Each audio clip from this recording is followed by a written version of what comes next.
विटा शहरात 14 वर्षांचा अनुभव आणि दरवर्षी उत्तम निकालाची परंपरा जपणारी बालाजी अकॅडमी। इथे 11वी-12वी सायन्स बरोबरच जेईई, नीट, सीईटी आणि एनडीए परीक्षांसाठी खास मार्गदर्शन दिलं जातं। अनुभवी शिक्षक, सुसज्ज क्लासरूम, दर्जेदार नोट्स, साप्ताहिक टेस्ट आणि विद्यार्थ्यांच्या सर्वांगीण अभ्यासावर लक्ष। हॉस्टेल आणि मेसचीही सुविधा उपलब्ध, म्हणजे संपूर्ण अभ्यासासाठी आदर्श वातावरण।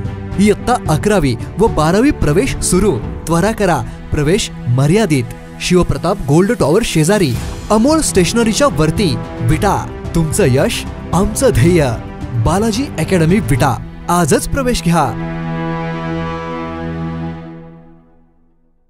मुदखेड रेल्वे जंक्शनचा मागील एका वर्षापासून पुनर्विकास व सुशोभीकरण करण्याचं काम सुरू असून आज सकाळी ट्रॅक्टर प्लॅटफॉर्म नंबर 1 वरून जात असताना ट्रॅक्टरचा तोल गेल्याने 1 नंबर रेल्वे प्लॅटफॉर्मवर ट्रॅक्टर उलटला।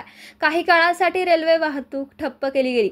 मुदखेड रेल्वे स्टेशनचं पुनर्विकास व सुशोभीकरणासाठी लागणारं साहित्य ट्रॅक्टरने वाहतूक केली जाते। अचानकपणे ड्रायव्हरचा तोल गेल्याने ट्रॅक्टर 1 नंबर रेल्वे रुळावर कोसळला, परंतु या घटनेत कोणतीही जीवितहानी झालेली नाहीये। घटनेची माहिती मिळताच रेल्वे CPWD सहित इंजिनियर सेक्शनचे सर्व अधिकारी घटनास्थळी दाखल झाले।